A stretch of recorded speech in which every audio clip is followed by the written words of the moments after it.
te relaxezi.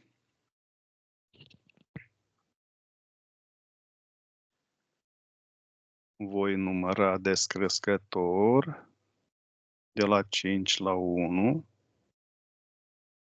și în timp ce eu voi număra, corpul tău se va relaxa. 5. Simți cum corpul tău începe să se relaxeze. Se relaxează din ce în ce mai mult. Cu fiice respirația ta. Cu fiice cuvânt al meu.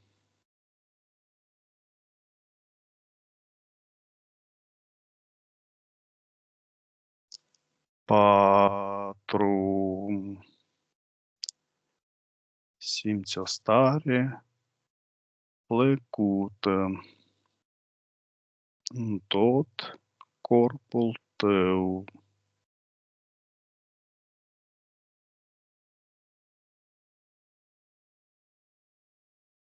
3. Împreună cu relaxarea, corpul tău tot mai mult și mai mult se îngreunează.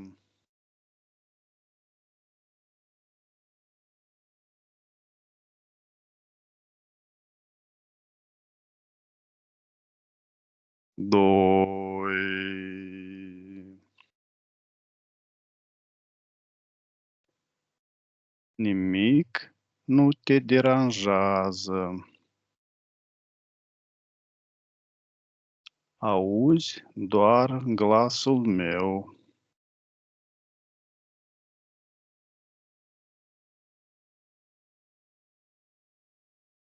1. Detașare totală. Relaxare totală.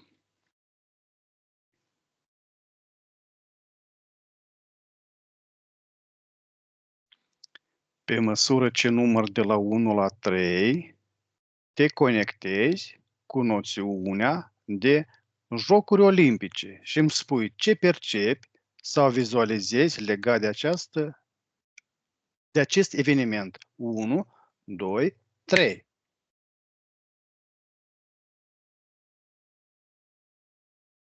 Prima imagine pe care am avut-o erau niște jocuri pe care le identific eu undeva în Grecia.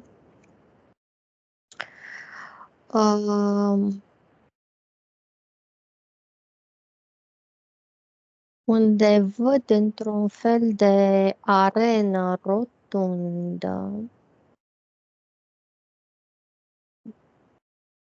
mai mulți bărbați care se întrec în a-și demonstra capacitățile fizice. Ei cumva sunt antrenați pentru asta. Dar văd că aceste confruntări care erau la momentul acela erau pentru a se selecta mai apoi pentru a participa ca vârfuri ca și conducători în armată, în războaie. Deci, inițial, această imagine pe mine mă duce la o competiție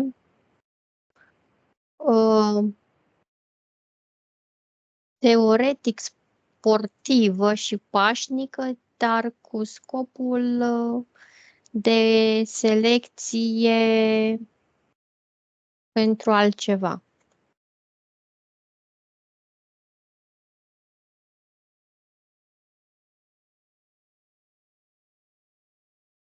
Mai vizualizezi ceva?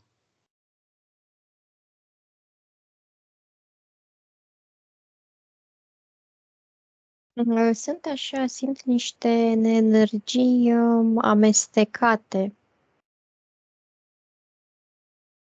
Adică este o competiție, dar competiția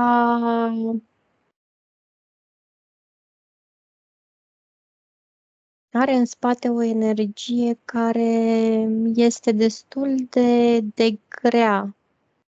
Faptul ăsta de a fi cel mai bun în competiție cu altul este o energie grea.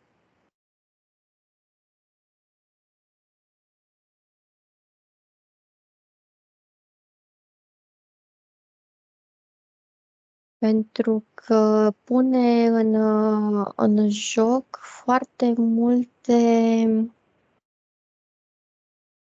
resurse emoționale pe care le văd eu, adică la cei care sunt înfrânți,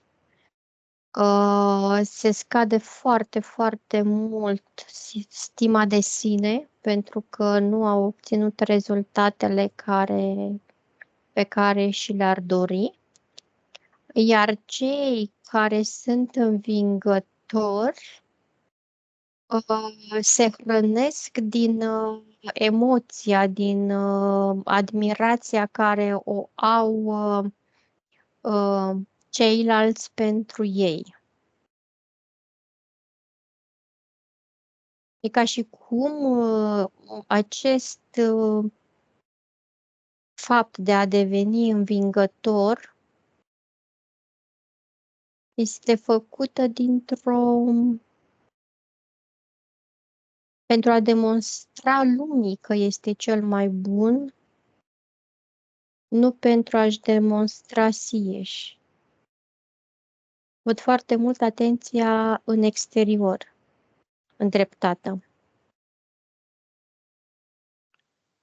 Ce emoții mai persistă la aceste competiții? La public?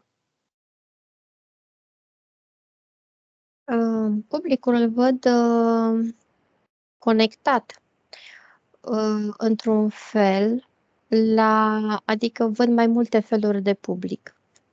Publicul care, să zic așa, are un anumit preferat într-o competiție, iar toată energia este canalizată pe acela și e ca și cum ar participa el într-un fel la toată competiția din punct de vedere emoțional și trăiește cumva și emoțiile în cazul unei pierderi, a unei înfrângeri și a unui câștig al competiției. Iar mai văd un alt tip de spectatori care se bucură de energia competiției, în sensul că nu au nu țin nici cu unul, nici cu altul. Pur și simplu se bucură de acea energie um, de competiție în sine, de adrenalină. Da, de adrenalină, deci de sentimentul ăla că este prins în competiție. Dar văd că aceste jocuri olimpice, dar cred că e valabil pentru toate jocurile astea cu spectatori, e un fel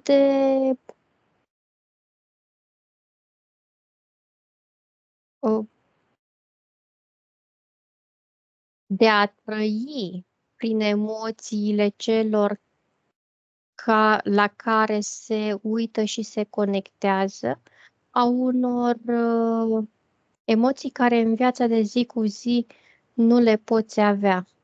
Adică emoții duse într-un fel la extreme. O lărgire a spectrului emoțional la oameni. Da, și asta, dar dusă la extreme. Adică adrenalina aia și euforia care este în momentul în care, să zic, privești o competiție, să zic, eu acum văd de asta de atletism. Deci adrenalina aia când se apropie de finish și este incert rezultatul, îți creează ție o stare emoțională și niște trăiri, niște descărcări emoționale foarte, foarte puternice care în viața de zi cu zi nu le ai. Sunt spectatori și pe partea metafizică.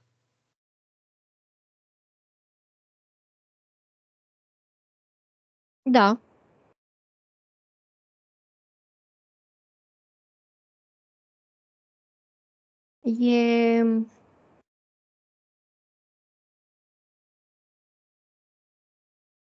Pe partea metafizică văd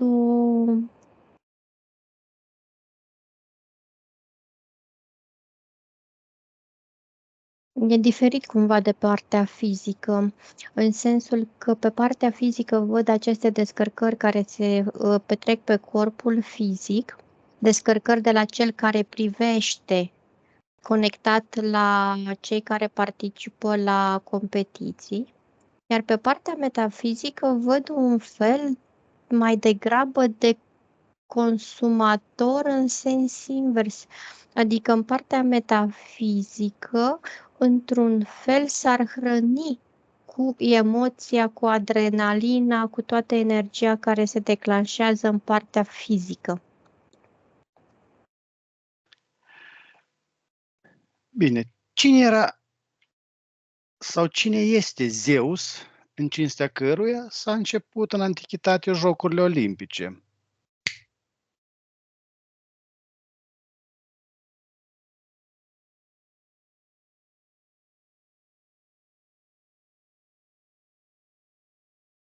Deci mie mi-a apărut imaginea aceea a colosului din Rodos.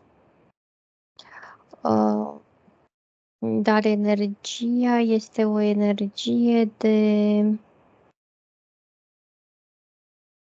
de venerare, de a atinge, de a depăși limitele umane, de a demonstra că limitele umane pot fi depășite.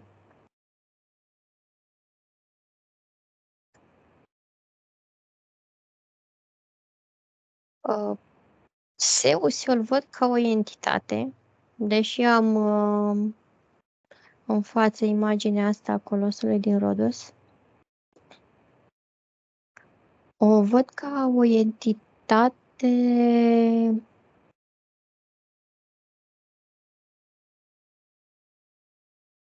știi cum îi zice și Zeus, este ceva spre care se tinde, dar este aproape de neatins. Și am aceeași senzație de hrănire, de captare a energiilor din aceste competiții, indiferent ce fel de energii sunt, adică dacă sunt de vibrație joasă, în sensul că sunt cele de disperare, de tristețe, de nemulțumire a celui care pierde, cât și a celor de bucurie, de entuziasm, de euforie. Deci nu are importanță ce fel de energii sunt, atâta vreme când sunt duse la extreme. vrea să zică Zeus este o stare, este o caracteristică, o stare a acestui personaj dată de oameni, da? Și nu Da, este pur și așa, simplu un nume. da, o văd ca o proiecție. Mhm. Care este legătura dintre Zeus și aceste jocuri olimpice?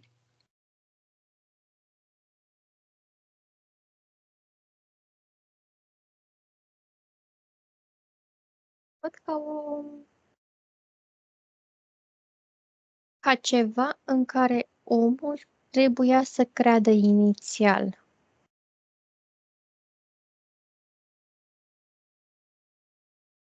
Adică omul de la momentul respectiv avea nevoie să închine cumva, să consacre într-un fel acțiunea asta unei entități pe care ei o vedeau mai presus decât erau ei la momentul respectiv. Oamenii deja erau conectați la această entitate până la Jocurile Olimpice? Nu, nu în felul ăsta.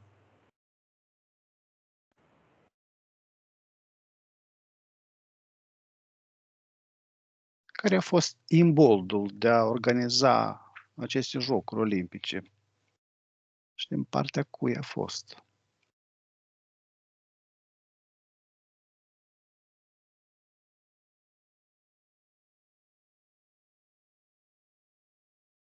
Deci tot îmi venea, nu știu dacă de la început au fost așa din 4 ani, dar ciclicitatea asta, care este destul de mare ca și perioadă, o văd ca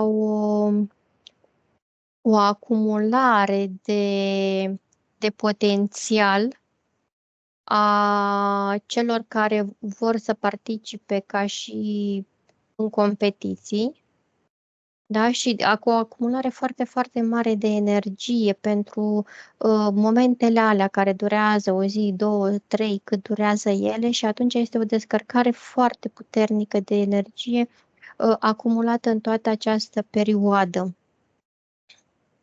E ca și cum se acumulează,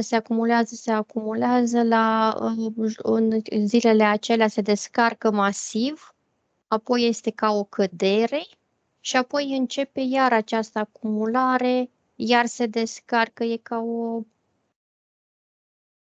așa, ca când sus, când jos. Nu mai știu ce m-ai întrebat. Vorbeam, a cui a fost ideea, imboldul inițial de desfășurarea acestor competiții? A fost insuflat oamenilor sau a fost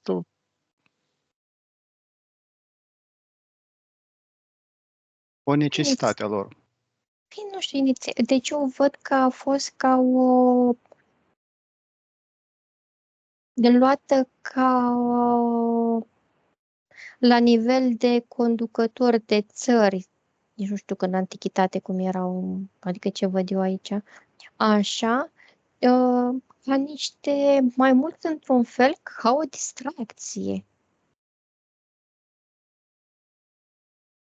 inițial.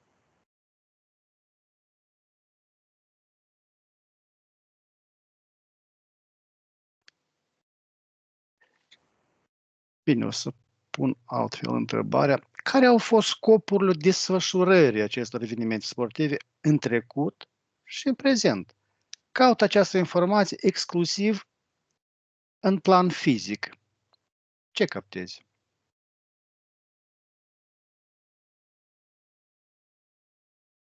Aceeași dorință de a demonstra că ești cel mai bun în toate timpurile. În Deci toate nu, timpul. în toate timpurile.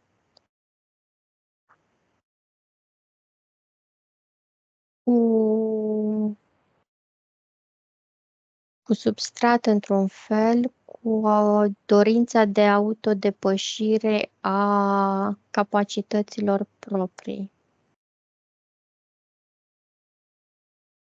Dar văd că la majoritatea această dorință de autodepășire, adică aș depăși doar propriile capacități să fie scopul final, este la foarte puține persoane. La cele mai multe persoane este de a demonstra în exterior că ei sunt cei mai buni.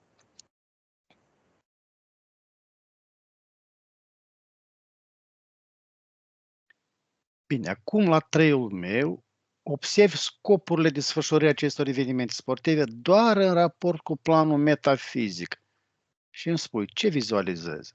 1, 2, 3.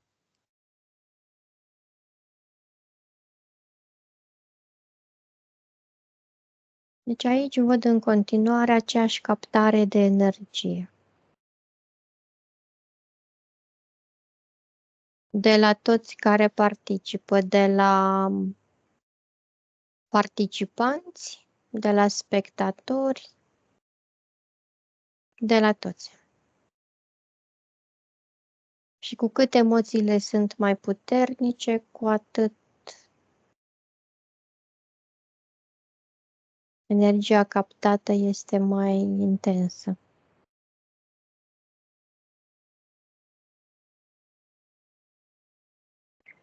E ca și cum se hrănesc din planul metafizic cu energiile care se degajă în timpul competițiilor. Este același colos din Da. Rodos? Ce entitate este el? Ce ADN are? Acum când m-ai întrebat, efectiv s-a transformat într-un, pe partea lui care o vedeam așa fizică cumva, s-a transformat într-un fel de robot. Ca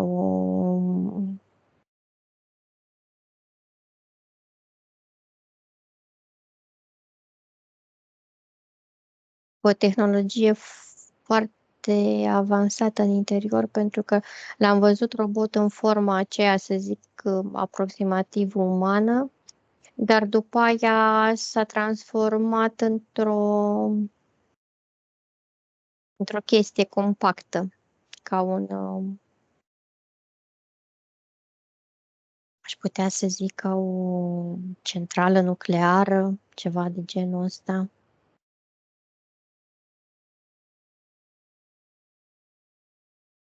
Un robot al cui? De cine este condus acest robot? De cine este confecționat? Nu, îl văd ca și cum ar fi ca nici nu pot să-i zic entitate de sine stătătoare.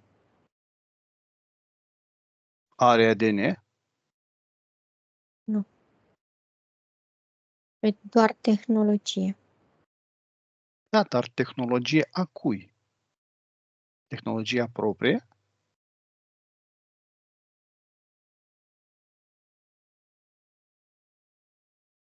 Este o tehnologie care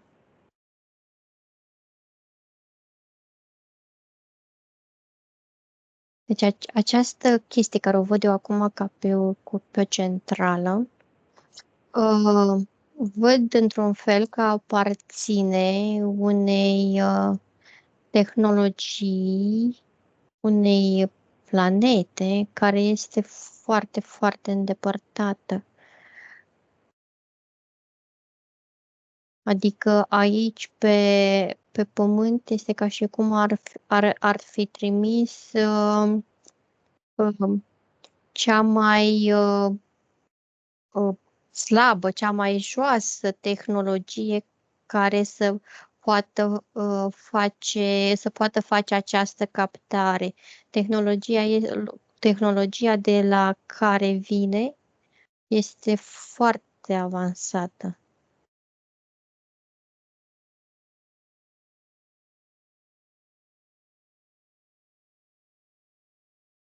Acest colos este o stație care emite această energie captată către planetă?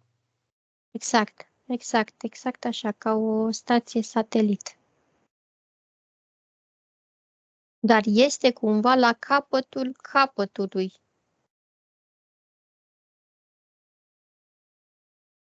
Mai sunt astfel de stații pe Terra?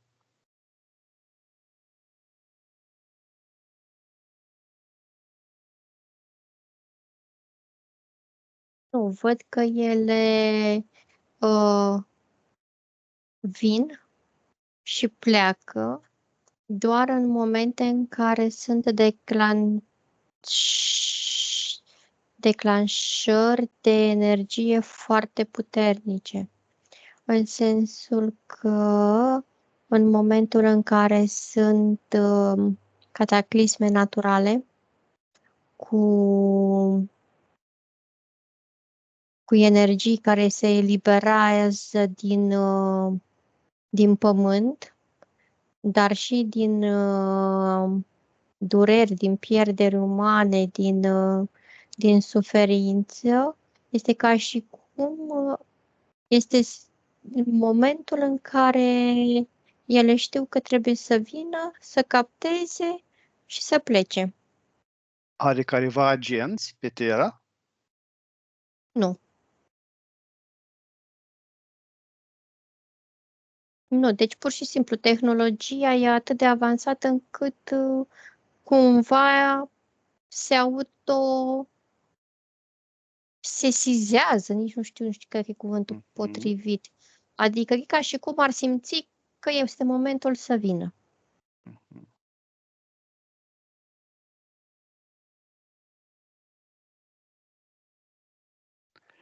Bine. Acum, al treilea meu, observi care sunt punctele de bază comune în scenariile de desfășurare a Jocurilor Olimpice în planul metafizic și îmi spui ce vizualizezi. 1, 2, 3. Deci ce mi-a venit mie prima dată când mi-ai pus întrebarea a fost să dăm cezarului ce e al cezarului.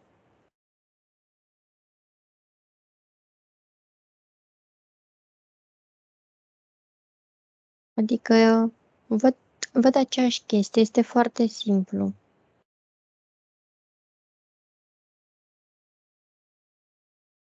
Energiile care se declanșează din emoțiile de orice fel, indiferent dacă sunt de vibrație joasă sau înaltă,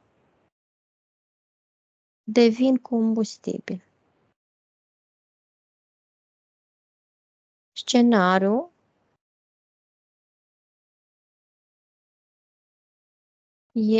este același, adică tot timpul este să demonstrezi că ești cel mai bun.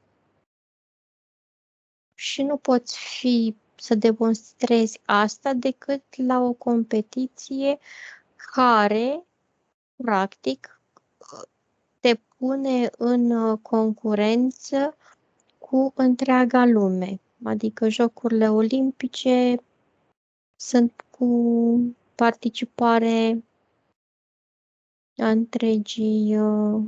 întregului pământ. Acest Rodos, el funcționează doar în acest colos funcționează doar în regim de percepere, de strângere a energiei sau și are careva emisie către... Nu, doar de colectare și transmitere mai departe. Mai sunt careva în planul metafizic entități care își încălzesc mâinile la această manifestare sportivă? Eu atâta văd. Mhm.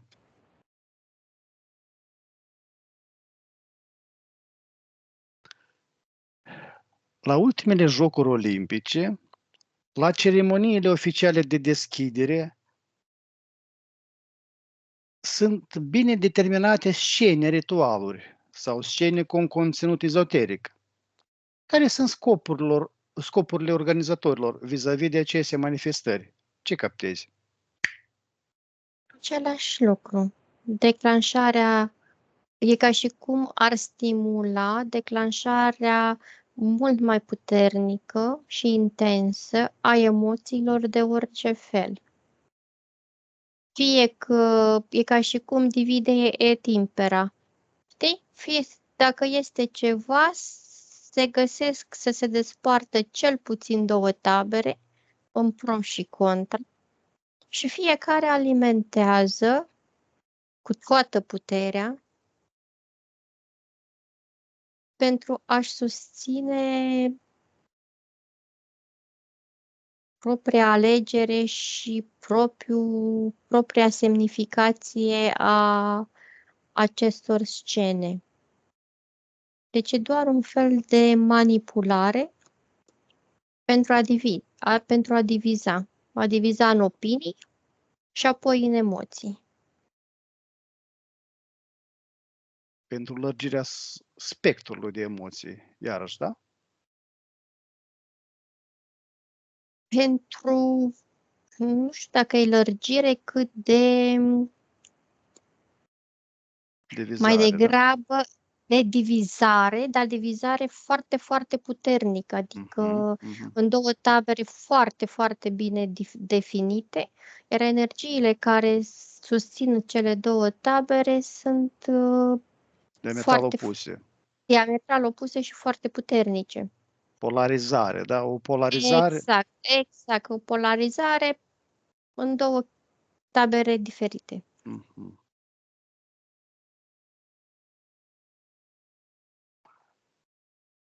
La treiul meu, te conectezi la simbolurile de bază a Jocurilor Olimpice, cele 5 inele și flacăra olimpică, și îmi spui ce vizualizezi pe planul metafizic legat de aceste simboluri.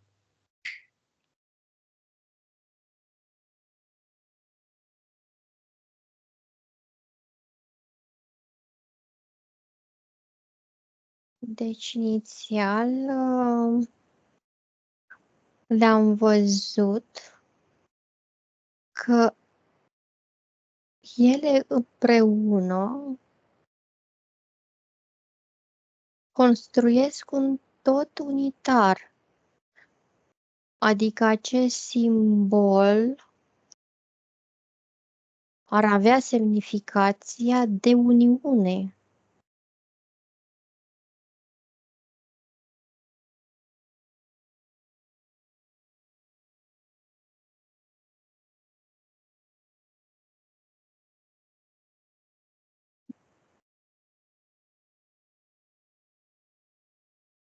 Tot îmi vine, știam, imaginea și tot îmi vine, am așa o întrebare, că de ce sunt sus în 3 și jos în 2? Te ajut. Mhm. La treiul meu, vezi foarte clar care este semnificația simbolului celor 5 cercuri, 3 sus și 2 jos. 1, 2, 3.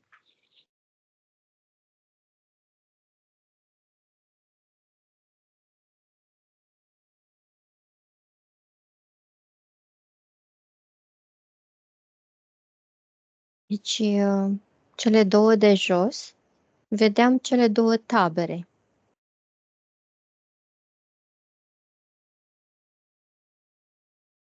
Iar deja sus erau 3. Adică în momentul în care cele două tabere s-au divizat, a mai apărut a treia. A treia care a câștigat din diviziunea asta.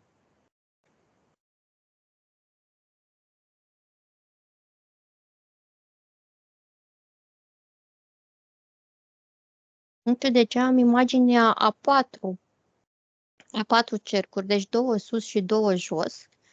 Și imaginea cu cel de-al treilea care vine și se divide și se pune cumva în mijlocul lor. Dar aceste două nivele, sus și jos, ce semnifică?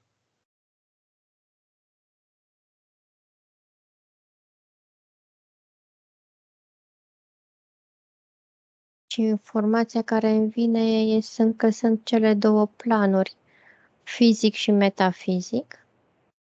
În planul fizic este cu cele două polarități,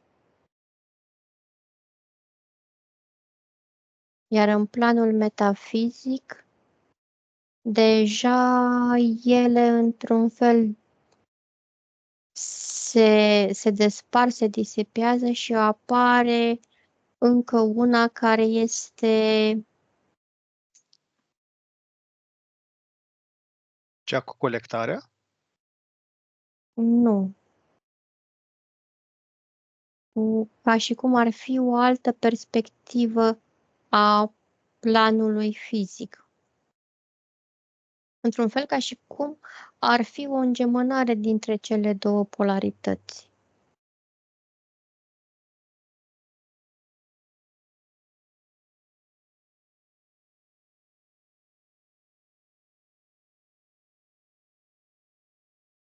Mai vizualizezi ceva în legătură cu cele 5 inele?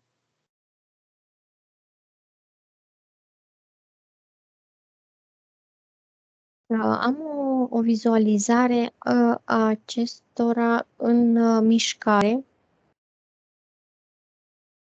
E ca și cum s-ar transforma într-un con, cele două de jos fiind mai mici, cum ar fi un fel baza, iar cele de deasupra sunt mai mari. Și având vizualizarea asta, mi-a apărut, știi, și imaginea flăcării. Mhm. Ca și cum în mișcarea aceasta, flacăra este într-un fel protejată Mhm. Dar uite că acum, spunându-ți ție asta, mi-a venit informația că cele 5 cercuri pot fi cele 5 elemente de bază. Știi?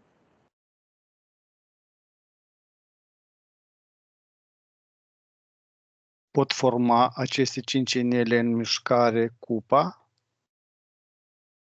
unde arde focul olimpic, Da, exact asta vizualizam. plus alt simbol este cele 5 elemente de bază, da?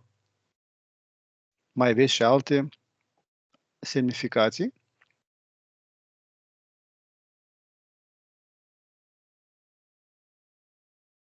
Nu.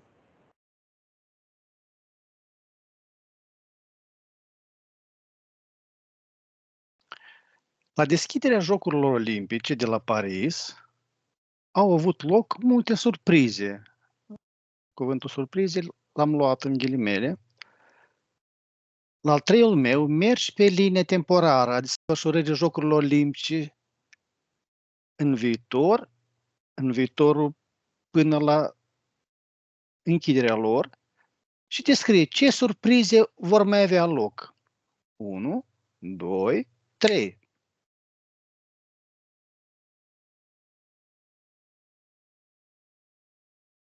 Văd că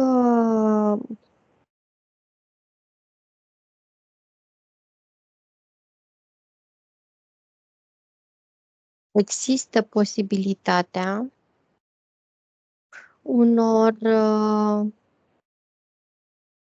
unor conflicte la nivel de mase, adică de spectatori.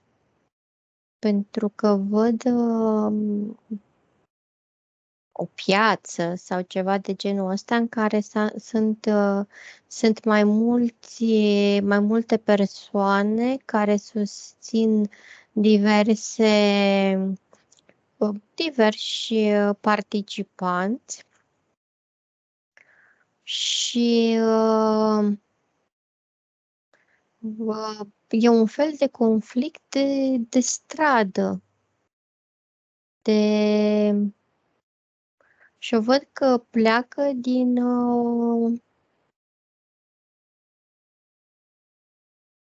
dintr-un fel de neînțelegere.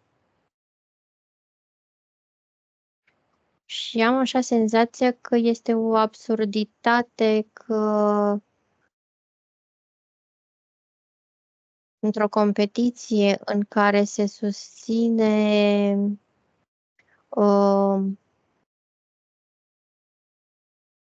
corectitudinea de a câștiga cel care are cele mai bune calități, de fapt se pot întâmpla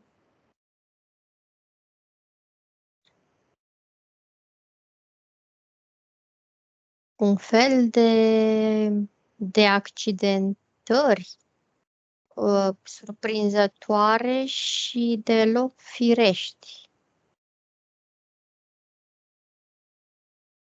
E ca și cum parcă unii s-ar juca cu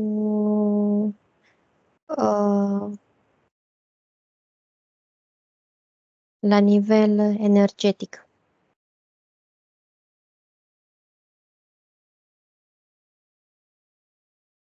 La cine te referi? La unii? Persoane care sunt în spatele concurenților, așa cum mi apare în special Statele Unite și China, care au tehnologia necesară pentru a influența la nivel energetic niște situații, să zic așa.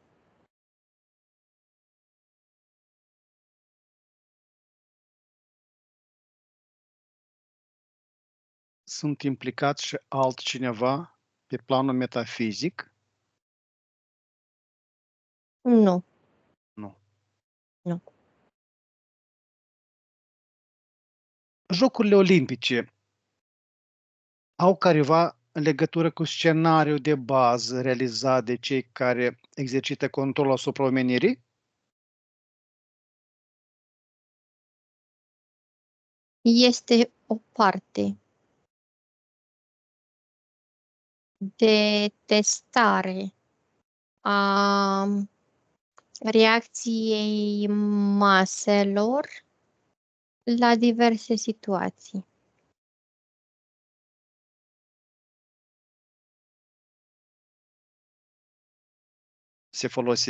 Se folosesc cineva de aceste mase de oameni? Adună informații. Mhm.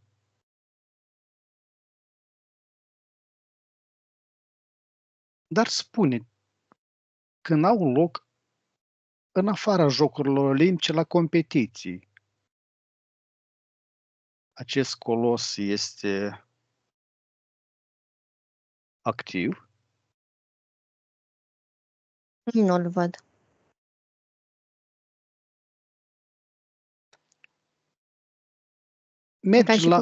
Ca și cum energia e mult prea mică pentru a se deranja, să zic așa.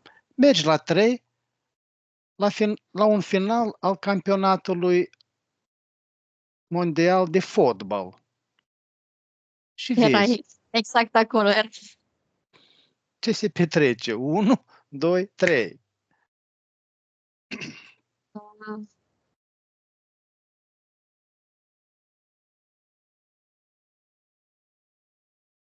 Mi-ai scanat gândurile.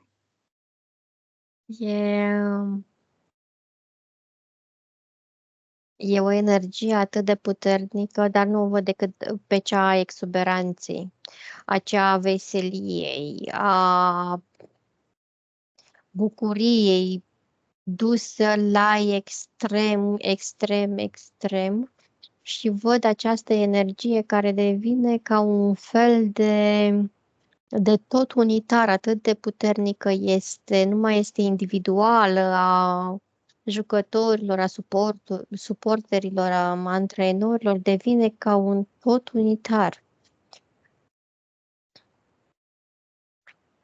Și văd aceeași chestie de colectare, dar aici știi cum o văd ca și cum ar fi glob întreg și efectiv, știi, plecat dintr-o dată la colectare.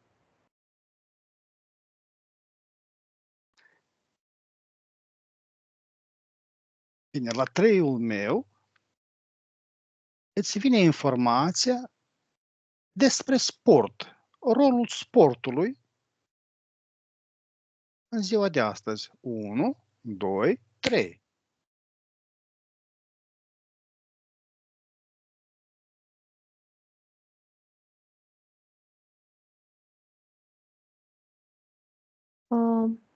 La omul de rând și în zi de zi, sportul este un fel de reamintire a necesității ca acest corp să se miște pentru a fi în echilibru cu el.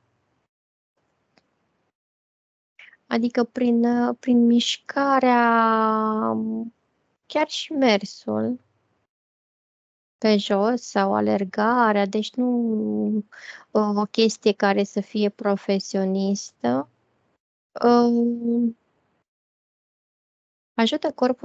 ajută și corpul și mintea să fie într-un echilibru.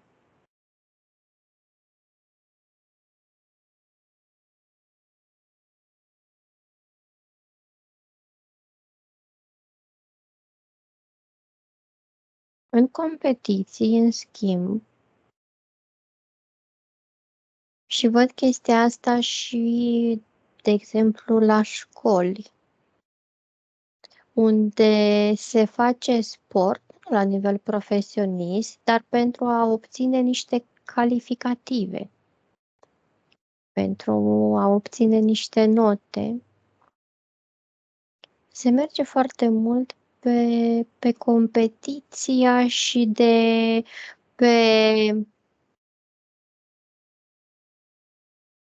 și se pierde într-un fel bucuria și scopul mișcării fizice normale. Totul devine o competiție cu cel de lângă tine. Și văd aceleași energii, știi? Acelui care nu reușește să obțină un rezultat bun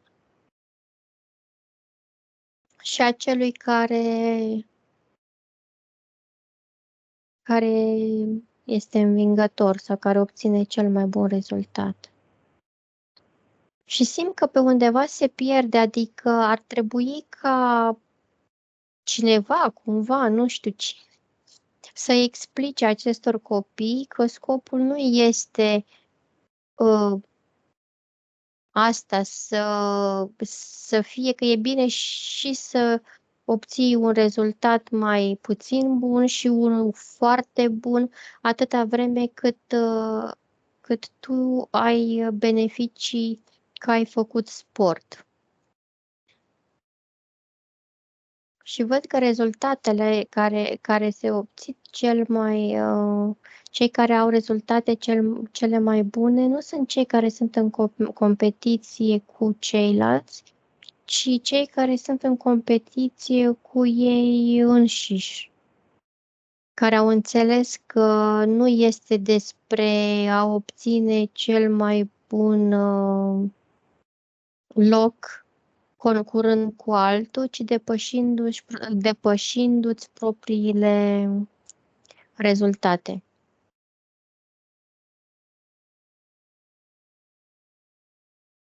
A fost acest spirit competitiv insuflat oamenilor? Sau este ceva firesc pentru... E ceva firesc, pentru că există și la animale. Cel mai bun câștigă, are cele mai bune... Da. E ca și cum e normal pentru orice specie.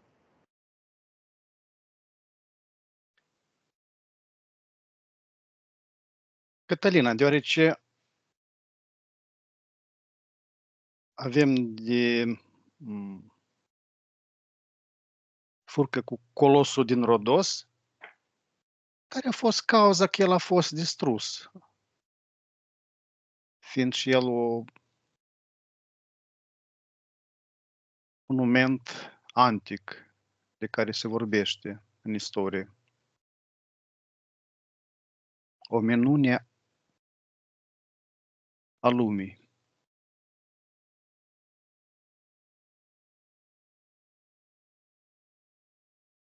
Dat că văd distrugerea asta ca pe o întâmplare, să zic așa, ca pe o răzvrătire dar nu neapărat la nivel fizic, știi? E la nivel de energie, ca și cum, într-un fel, s-ar fi înțeles că această competiție nu este, nu duce la beneficii de nicio parte și el, ca simbol, a fost, a fost distrus. A fost distrus de cine? Deci eu ce văd acum, văd cumva la nivel metafizic, știi? Mhm. La nivel fizic a fost distrus efectiv deci o văd de o destabilizare a, a Sparte. părții fundației, știi, pe care Mhm, mhm. stătea. Dar din metafizic, Metafizica asta era. Ca și cum ar fi fost o conștientizare la nivel de mhm, mase, că că competițiile astea duse la extrem nu, nu sunt benefice, da? benefice. Mhm. Vezi Colosul în fața ta, Acum. da? Mhm. Da. Ce frecvență are proprie?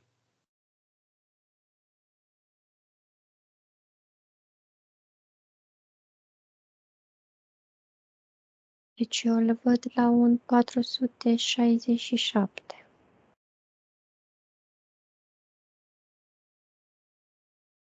Și Cătălina, știi, când ai da, întrebat, mi-a păruse, deci îl vedeam cumva și apoi în spate aveam, dar interesant că nu-l vedeam în față, vedeam în spate aceeași structură, știi, metalică, dar era cumva în spate, nu se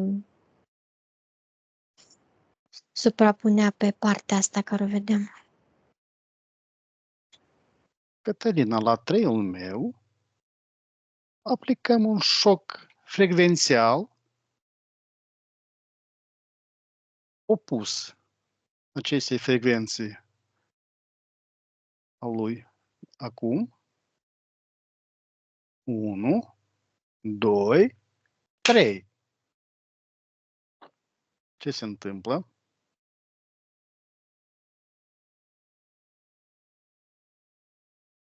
Văd cum partea aceea care o vedeam eu fizică s-a transformat în nisip cumva Mhm. și a căzut, dar a rămas structura metalică în spate. Adică acum nu văd decât structura metalică care are Structura, forma lui structura metalică, ce frecvență are? 10.460. Aplicăm șoc frecvențial de fază opusă la această frecvență. 1, 2, 3.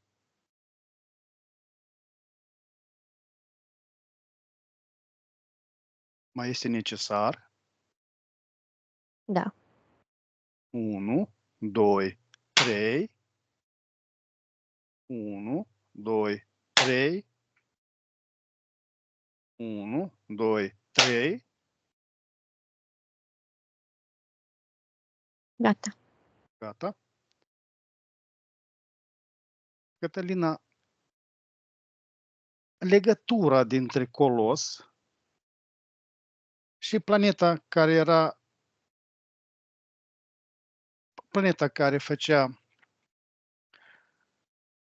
culegea energie asta, se mai menține? Canalul Nu. a dispărut, da? Mhm.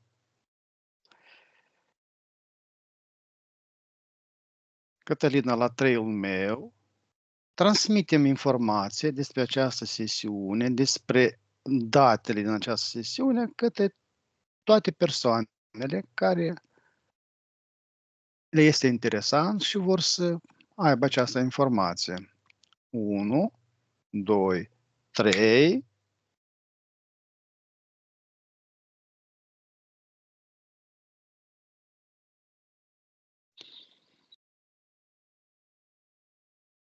Da. Bine. Cătălina, deconectează-te de la Jocurile Olimpice